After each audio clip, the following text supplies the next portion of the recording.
Barry White tried to warn other artists who were coming after him about some of the prizes that had to be paid for artistic success in the industry. One of the people he tried to warn was Luther Vandross, who was signed to Clive Davis in 1981 after his many years in the industry. Barry White foresaw the path that Clive Davis was capable of taking Luther, and for the most part, a lot of people already knew that Clive Davis had a secret desire for men, and according to Clive Davis, music was in Luther's DNA, and he was trying to make him a huge star. In the same year that Luther got signed to Clive Davis, he released his debut solo album, Never Too Much. This was the song that cemented Luther's place as a leading figure in the industry, but of course, it came at a great cost. However, Luther continued to release other albums during the 1980s and 1990s, and just like Barry White had warned, very soon, little whispers about Luther Vandross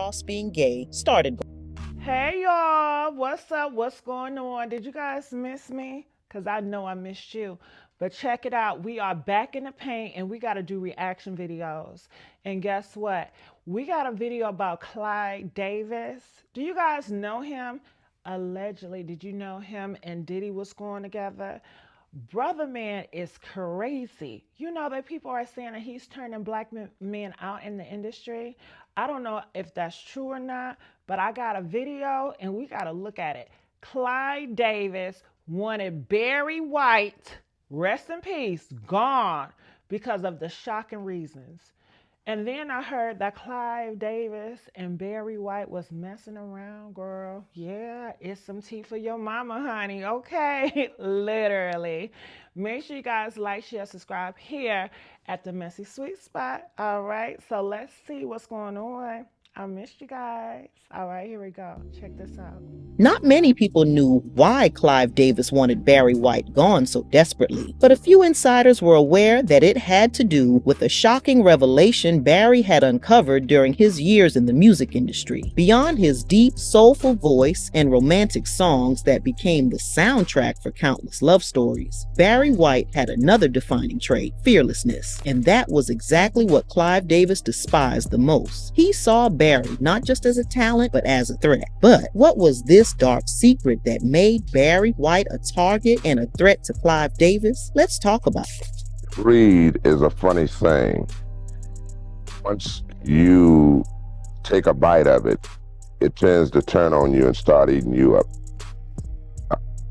The industry was making enough money. The industry was growing fast enough. The industry was progressing enough. Unlike other celebrities, Barry White never planned to stumble into the music industry. But once he did, Barry knew that no amount of fame was enough for him to sell his soul and his virgin hole to the likes of Clive Davis, who was a powerful business mogul at the time. Hold up. Now she say the virgin hoe. Did y'all catch that? Honey, selling soul and selling the virgin hoe. You know they mean the back door, honey. Yeah, they say the industry is like really wicked with that. Like it really loves the back door. Because you know they say Jesus loved the front door, right? So the devil loved the back door. I'm not saying that's true, because I don't think that, but I'm just saying that's what people are saying around the streets, okay? Don't, I love everybody. Okay, let's continue on.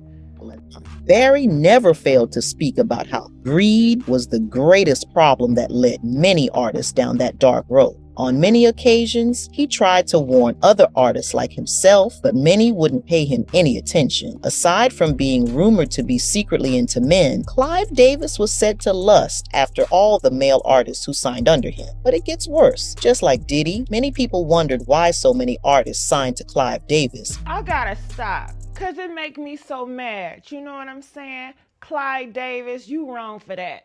You taking advantage of these brothers out here, back then and still today. It's hard for a brother to make it out the hood. You know what I'm saying? And he a straight brother. And then here come Clive Davis, dingling, I ain't mean dingling, but putting the in front of him like, I can make you a star. I can do everything for you. I can give you money. People, they struggling in the hood. You don't have to worry about your mama no more and nothing like that. If you just bend over, Like, come on now, that's gross. And just think about all the straight men that had so much talent that could have made it, but they wasn't willing to sacrifice their whole. So guess what Clive Davis probably told him to do? Hit the road, Jack. Okay. And I just think that's an injustice to our people. I think it's an injustice to America, an injustice to our culture. And that's why we got Diddy's around here doing all this freak off stuff, doing this to these men, targeting straight men and stuff. You know what I'm saying? Like, I don't think that's right at all. Okay. I had to put my mouth on that. Okay. Cause I just seen it and something in my spirit just felt that way. And I know a lot of you guys don't like people to be like talking and stuff, but I'm gonna have to do something different. Okay. So make sure you guys like, share, subscribe, and comment because I want to know what you guys think about this commentary. Let's go.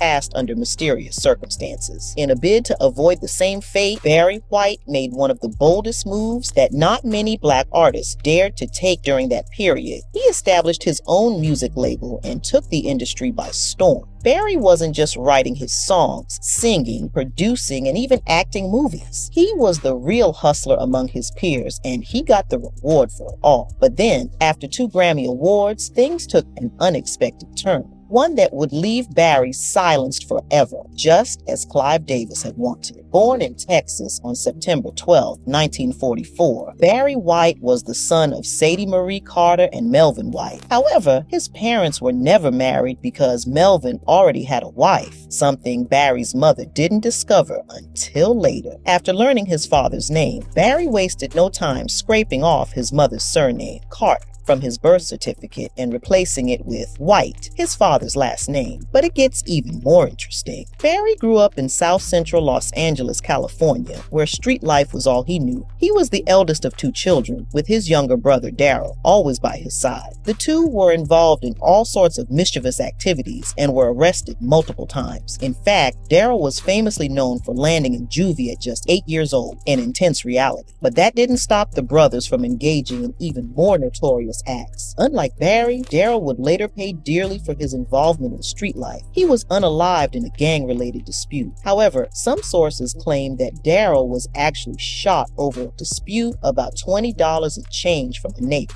This tragedy deeply affected Barry in ways no one could ever imagine. And speaking about Daryl, Barry said, "No one could understand the bond between me and my brother. I struggled to understand the forces that drove his soul in one direction and mine to another." Barry would later write about it in his autobiography, Love Unlimited: Insights on Life and Love. In the book, Barry admitted that music I just think I had to stop again. I think that is so nice of Barry to shout out his brother like that.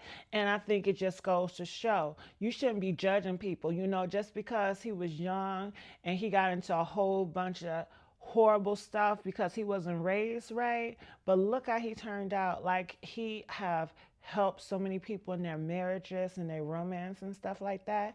And you just can't give up on your brother. You know what I'm saying? You can't give up on the brothers out here that's struggling, especially the ones that had a hard coming up and everything, because it's so many Barry Whites and there's so many geniuses and stuff like that. And I feel like so many people be judging people like in the beginning, and they would never give a person like Barry White a chance, especially if they saw his track record. And it's sad that, you have these pedos or whoever, I don't even know what to call Clive Davis at this point, and then considering what they say he did to Whitney Houston, and oh my goodness, I'm getting beside myself. Let's play, because I'm really getting heated right now. saved him from a similar fate, and here's how that happened. Barry didn't immediately quit the street life after his brother passed. In fact, word had it that he was still getting into trouble. In 1960, at just 16 years old, Barry was arrested for stealing Cadillac tires, which led to him being jailed for 4 months. But something happened during his time in jail that would forever change the trajectory of Barry's life. He heard Elvis Presley's "It's Now or Never" playing on the radio, and at that moment, something shifted in his soul, and he made up his mind to quit the streets because it wasn't the way to live. Don't gloss over it. You got into a lot of trouble at one point, or your friends did. You hung around with a bad crowd. That's true. That's very true. What straightened you out? The bad crowd, I guess.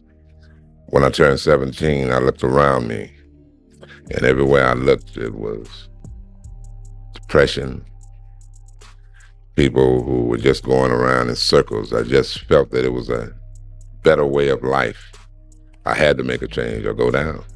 Another realization came 2 years later on his 18th birthday. Coincidentally, that day also marked the start of his final year in high school. However, instead of attending class, Barry made a life-altering decision. He skipped school and walked to Capitol Records headquarters in Hollywood.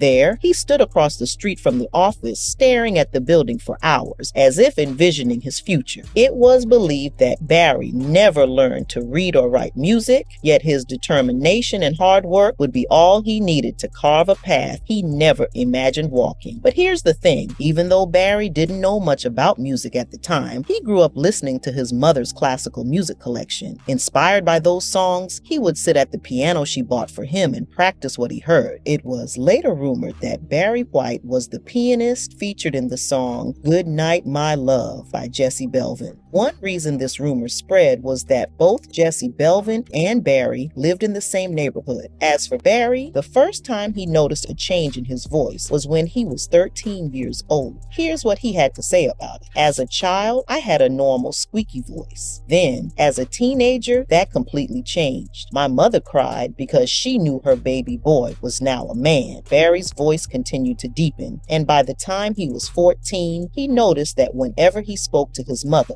both of them would get scared by how different he sounded. Voice actually changed. I woke up one morning when I was 14 and You woke up.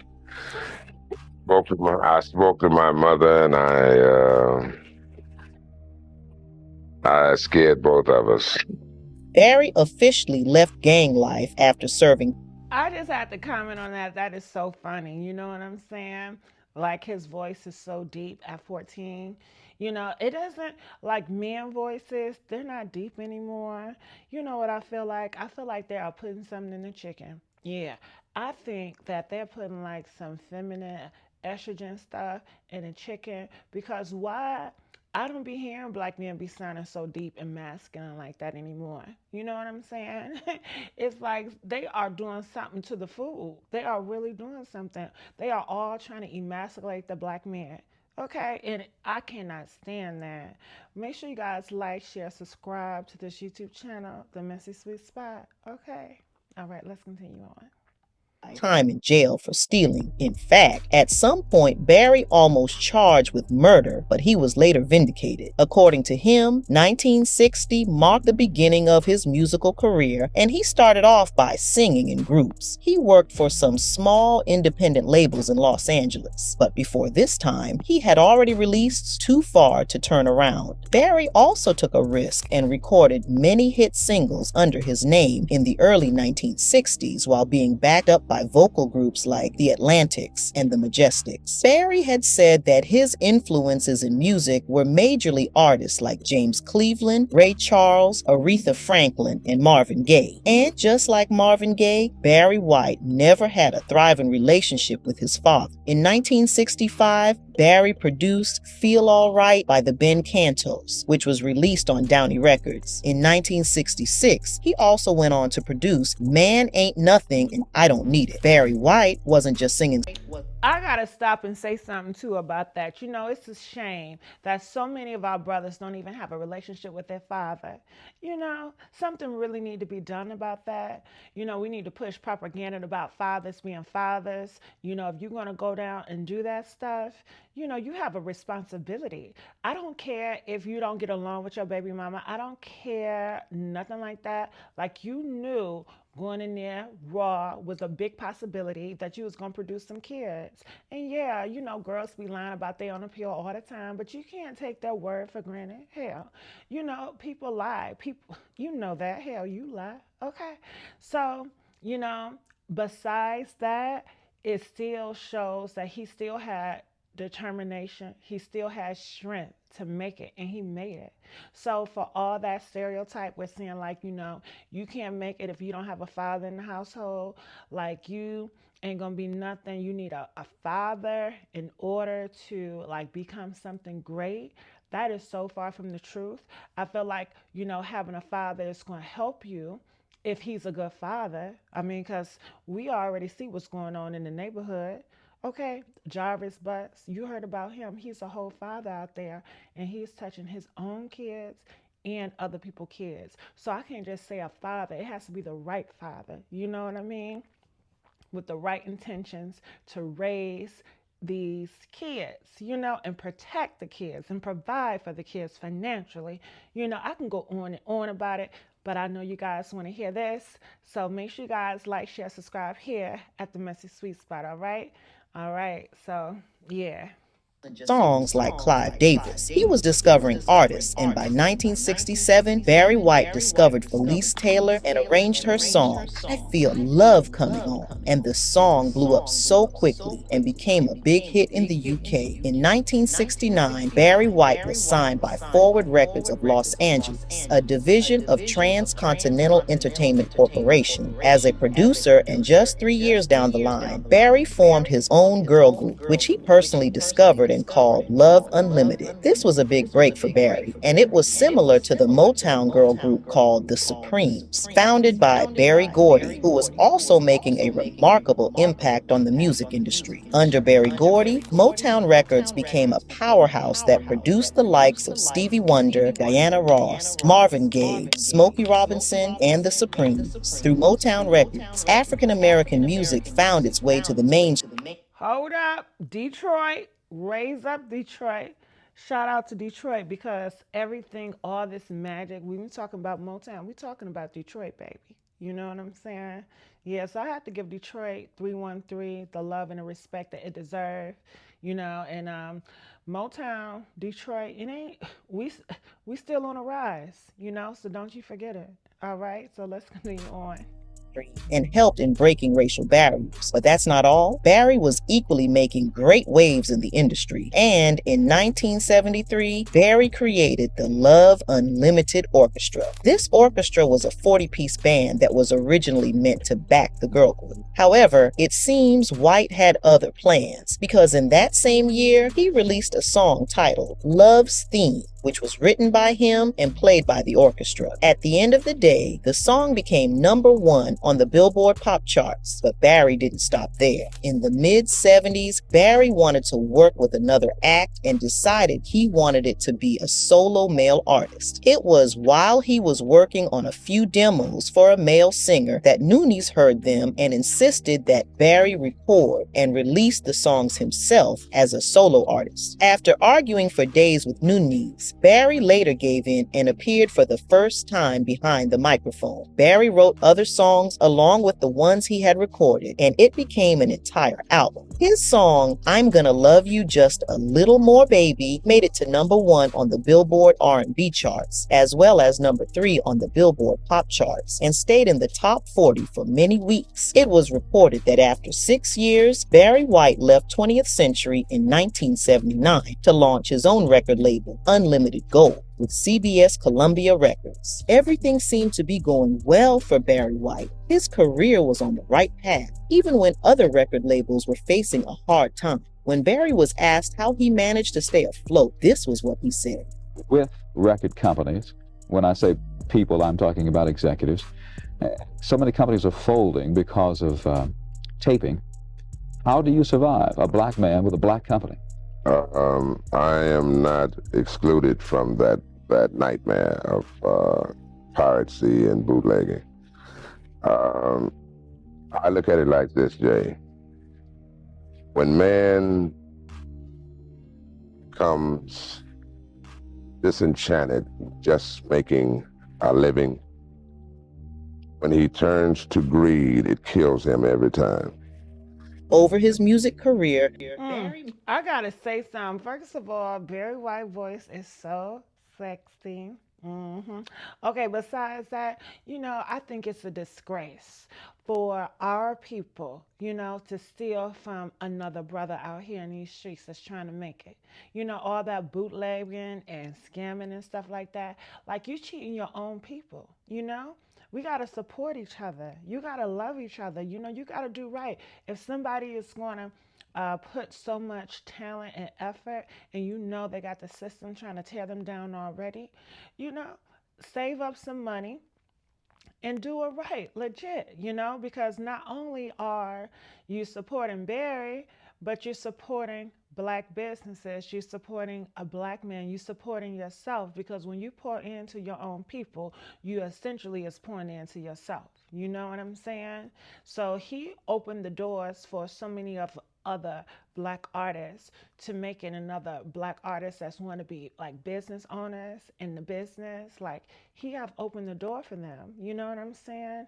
Like in those musics, and you may say, well, how does it affect you? Because it gives you opportunity, and it gives your kids opportunity, your family members, or whoever. And I'm sure you love them. So you got to think about it that way as well. And then these artists is making this music. I mean, you enjoy them, right? You get inspiration from them, right? Like they help you in your relationships, or it motivates you to go to the gym, or do whatever you do. We all love music. So let's continue to hear. I love you guys, so make sure y'all like, share, subscribe here at the Messy Sweet Spot. Okay, yeah. Barry maintained a very loyal fan base who were always ready to show their support and love for his music. Now, when the disco era came to an end, his success on the pop charts also dwindled. Despite several albums that Barry would release over the next 3 years, he couldn't achieve the same kind of success he was making in the past. To make it worse, his label venture was also taking a financial toll on him, so Barry only had one choice: to concentrate on touring, after which he folded the label. In 1991, things began to take a positive shape for Barry White, and he returned to the top of the charts with his album, Put Me in Your Mix. After a few more songs, White came back with a bang, and each album was more successful than the one before. Still not backing down, Barry also released The Icon Is Love in 1994, which went to #1 on the Billboard R&B album charts. His single, Practice What You Preach, gave him his first #1 on the Billboard R&B singles charts in almost 20 years. The album was later nominated for the Grammy Awards in the Best R&B Album category. Barry even went on to release a duet with Tina Turner titled In Your Wildest Dreams. Barry White's final album, however, came in 1999, and it resulted in his hit song titled Staying Power. The single won him 2 Grammy Awards in the categories of Best Male R&B Vocal Performance and Best Traditional R&B Vocal Performance. And here's the kicker: singing wasn't the only thing that Barry White invested his time in. He was also an actor and played the role of a bus driver for a Prodigy commercial in 1995. He was also a voiceover actor in shows like The Simpsons and Coonskin. Now, Barry White tried to warn other artists who were coming after him about some of the prizes that had to be paid for artistic success in the industry. One of the people he tried to warn was Luther Vandross, who was signed to Clive Davis in 1981 after his many years in the industry. Barry White foresaw the path that Clive Davis was capable of taking Luther, and for the most part, a lot of people already knew that Clive Davis had a secret desire for men, and according to Clive Davis, music was in Luther's DNA, and he was trying to make him a huge star. In the same year that Luther got signed to Clive Davis, he released his debut solo album, Never Too Much. This was the song that cemented Luther's place as a leading figure in the industry, but of course, it came at a great cost. However, Luther continued to release other albums during the 1980s and 1990s, and just like Barry White had warned, very soon, little whispers about Luther Vandross being gay started going around. But on many occasions, Luther denied the rumors. However, his friends would later come out to confirm the rumors after his demise. As time went on, Luther's failing health added to the pressure he was already under. Luther's health problems began affecting his ability to record songs and perform them. But it gets worse. Luther's health issues included severe diabetes complications, and eventually, he suffered a stroke in 2003. Fans started noticing the sharp contrast in Luther's physique, and very soon, all of this began to take a toll on his mental health. Rest in peace to Luther Vandross, because he was a good, talented brother too. But this is what I'm gathering, okay? That Clive Davis wanted Barry White out because Barry White saw Clive Davis game plan for black men, because Clive Davis tried to pull that stuff on Barry White, but I guess Barry White wasn't going for that. So he was out here warning other brothers in the industry coming up, like, stay away from Clive Davis. You know what I'm saying? He ain't right. You know, he gonna try to do something that's gonna compromise you. He's gonna try to take your manhood. You know, he's gonna try to do stuff to make you sacrifice who you are to get to the top in this music industry. You know what I'm saying? And you know, Clive Davis, he didn't like that, so he had to try to do something to shut Barry White up. Okay, so that's what is going on. Okay, I mean, it's plain as clear what's going on out here. And you know, they said Clive Davis, he had that same mentality put into Diddy. Yeah, Diddy ain't nothing but a Clive Davis 2.0. Okay, yeah. Mm-mm-mm. It's sad out here in these streets, but I want to know what you guys think about this, okay? But I'm going to continue to play. 2. Another thing that Luther had to struggle with was his fluctuating weight, and this made Luther overly self-conscious, which affected his self-esteem. However, people like Whitney Houston tried to encourage him, reminding him that what mattered to his fans was his musical talent. But Luther remained unswayed, and at the age of 54, he passed away due to his health challenges. Barry White would also eventually pass in 2004 at the age of 58 due to issues associated with his heart and weight. However, Clive Davis, who's almost 100 years old, is still alive, and I don't know about you, but the suspicious whispers about Clive continue till this day. But what are your thoughts about Barry and Luther's early demise in the early 2000s? Do you think Clive Davis was in any way involved with both deaths? Share your thoughts in the comments section and hit the notification button. All right, well, I gotta share my thoughts on that. Clive Davis, was he behind the death of both of these brothers? I don't think so. I think behind the death of both of these brothers was fried chicken, macaroni and cheese, candy yams, collard greens, eating. You know what I'm saying? Like, these were big brothers out here in these streets. And I don't think they went to the gym, you know, so it really lets brothers know, you know, you gotta take care of yourself. You gotta eat right. You gotta work out, you know, because you only got one life to live. And you don't want to cut it short because you eat too much fried chicken, you know. And I was just like, the women in these guys' life, well, I guess Luther Vandross, the man in his life or whatever, should be trying to help him, like, get his health together. But what if they did and he just didn't listen? You know, then that's just on him, you know. But I think bad dieting, and then you hear, like, in today's society, like, so many men, they're leaving this earth because of that prostate cancer. And let's not forget about that other cancer from cigarettes, you know, and all these drugs that they put in their body. It's almost like they're voluntarily trying to get out of here for whatever reason, you know, because they're just not happy with life, because it's hard out here being a brother in these streets, you know what I'm saying? So I want to know your thoughts about this. I want to know if you guys enjoyed my commentary on this video. Do you guys want to see more? Do you guys want to hear more from me? If you do, make sure you guys like, share, subscribe here at the Messy Sweet Spot, and I'll see you guys on the next upload. Bye.